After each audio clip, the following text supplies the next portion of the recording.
अध्याय 61 नैतिक दुविधा और इसके समाधान का ढांचा। स्थान एक सरकारी सम्मेलन हॉल, सुबह 10 बजे। एक्सपी सर और उनकी टीम गणेश, गायत्री, वैष्णवी, राधिका, रोहिणी, पूर्वा, श्वेता, सुप्रिया, पूजा और कविता अब एक अत्यंत महत्वपूर्ण कार्यशाला में भाग ले रहे थे। इस सत्र का विषय था एक सार्वजनिक अधिकारी को जिन नैतिक दुविधाओं का सामना करना पड़ सकता है और उन्हें नैतिक सिद्धांतों के आधार पर कैसे हल किया जा सकता है। कार्यशाला का संचालन प्रसिद्ध नैतिकता विशेषज्ञ डॉक्टर शर्मा द्वारा किया जा रहा था, जो सार्वजनिक प्रशासन में नैतिक दुविधाओं और उनके समाधान पर गहराई से चर्चा करने में विशेषज्ञ हैं। डॉक्टर शर्मा का व्याख्यान, नैतिक दुविधा और उसका समाधान। डॉक्टर शर्मा ने सत्र की शुरुआत करते हुए नैतिक दुविधाओं के विश्लेषण और उनके समाधान के ढांचे को समझाया। उन्होंने एक वास्तविक जीवन की स्थिति को उदाहरण के रूप में प्रस्तुत किया। डॉक्टर शर्मा का व्याख्यान। एक नैतिक दुविधा तब उत्पन्न होती है जब एक सार्वजनिक अधिकारी को एक ऐसे निर्णय का सामना करना पड़ता है जिसमें विभिन्न नैतिक सिद्धांतों या मूल्यों के बीच संघर्ष होता है।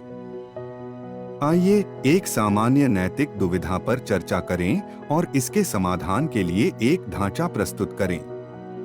नैतिक दुविधा का उदाहरण। डॉक्टर शर्मा ने एक परिदृश्य प्रस्तुत किया।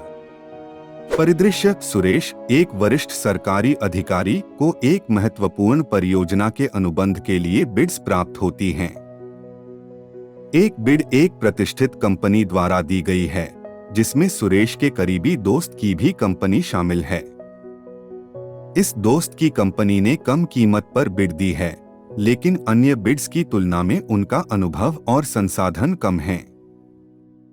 सुरेश के लिए नैतिक दुविधा यह है कि क्या वह अपने दोस्त की कंपनी को अनुबंध देने का निर्णय ले, जो व्यक्तिगत रिश्ते पर आधारित हो, या अन्य बिड्स को ध्यान में रखते हुए निष्पक्षता से निर्णय ले।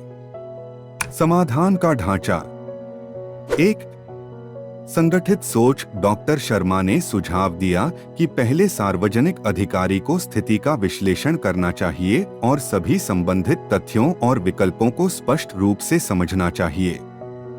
2 नैतिक सिद्धांतों का पालन।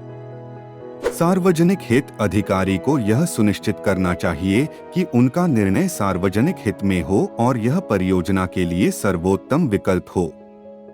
निष्पक्षता। निर्णय लेने में निष्पक्षता और पारदर्शिता का पालन करना चाहिए। व्यक्तिगत रिश्ते या भेदभाव को निर्णय पर प्रभाव नहीं डालना चाहिए। ईमानदारी। अधिकारी को ईमानदारी से काम करना चाहिए और अपने व्यक्तिगत लाभ को पेशेवर निर्णय से अलग रखना चाहिए। 3 वैकल्पिक समाधान। अधिकारी को विभिन्न विकल्पों का मूल्यांकन करना चाहिए और उनके संभावित परिणामों पर विचार करना चाहिए। 4 सलाह और परामर्श। यदि स्थिति में उलझन हो तो अधिकारी को अपने वरिष्ठों या नैतिक सलाहकारों से परामर्श लेना चाहिए। 5 निर्णय और कार्यान्वयन। अंततः अधिकारी को एक उचित और न्यायसंगत निर्णय लेना चाहिए और उसे सुसंगत तरीके से लागू करना चाहिए। 6 जवाबदेही और समीक्षा। निर्णय लेने के बाद अधिकारी को अपनी कार्रवाई की समीक्षा करनी चाहिए और सुनिश्चित करना चाहिए कि यह सभी नैतिक मानकों के अनुरूप है। एक्सपी सर और टीम की चर्चा। डॉक्टर शर्मा के व्याख्यान के बाद एक्सपी सर और उनकी टीम ने नैतिक दुविधाओं और उनके समाधान के ढांचे पर चर्चा की। गणेश का दृष्टिकोण। संगठित सोच। गणेश ने कहा, संगठित सोच से हमें स्थिति की स्पष्ट समझ मिलती है और यह हमें सही निर्णय लेने में मदद करती है। उदाहरण के लिए, अगर हम सुरेश की स्थिति को देखें तो हमें सभी बिड्स और उनके लाभ हानि को ध्यान में रखना होगा। गायत्री का सुझाव। नैतिक सिद्धांतों का पालन। गायत्री ने सुझाव दिया, नैतिक सिद्धांतों का पालन करना सबसे महत्वपूर्ण है। हमें यह सुनिश्चित करना चाहिए कि हमारा निर्णय निष्पक्षता और ईमानदारी पर आधारित हो, जैसे कि सुरेश को अपने दोस्त की कंपनी को अनुबंध देने के बजाय अन्य बिड्स की तुलना में निर्णय लेना चाहिए। वैष्णवी का विचार, वैकल्पिक समाधान। वैष्णवी ने कहा, वैकल्पिक समाधान पर विचार करने से हमें विभिन्न दृष्टिकोण मिलते हैं। सुरेश को विभिन्न बिड्स के संभावित परिणामों पर विचार करना चाहिए और एक सूचित निर्णय लेना चाहिए। राधिका का सुझाव, सलाह और परामर्श। राधिका ने सलाह दी, यदि कोई दुविधा उत्पन्न हो तो वरिष्ठों या नैतिक सलाहकारों से परामर्श लेना चाहिए। यह हमें सही मार्गदर्शन प्रदान कर सकता है और निर्णय में स्पष्टता ला सकता है।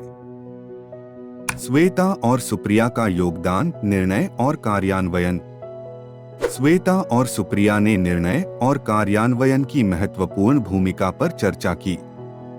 निर्णय लेने के बाद हमें उसे सुसंगत तरीके से लागू करना चाहिए और सुनिश्चित करना चाहिए कि यह सभी नैतिक मानकों के अनुरूप है।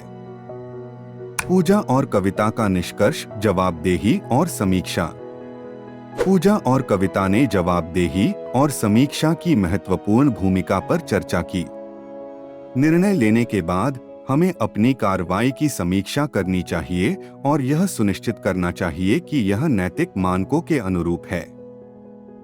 एक्सपी सर का समापन। एक्सपी सर ने बैठक के अंत में कहा, नैतिक दुविधाओं का सामना करना एक चुनौतीपूर्ण कार्य हो सकता है, लेकिन सही ढांचे और नैतिक सिद्धांतों के पालन से हम इन दुविधाओं को सही तरीके से हल कर सकते हैं। हमें हमेशा पारदर्शिता, निष्पक्षता और ईमानदारी को प्राथमिकता देनी चाहिए। सप्ताह की समाप्ति।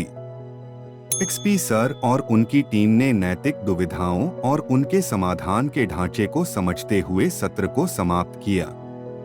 इस प्रशिक्षण ने उन्हें यह समझने में मदद की कि नैतिक दुविधाओं का सही तरीके से समाधान कैसे किया जा सकता है और कैसे नैतिक सिद्धांतों को अपने निर्णयों में शामिल किया जा सकता है। एक्सपी सर और उनकी टीम ने अपने कार्य में इन सिद्धांतों को अपनाने का संकल्प लिया, जिससे वे सार्वजनिक प्रशासन की गुणवत्ता को सुधार सकें।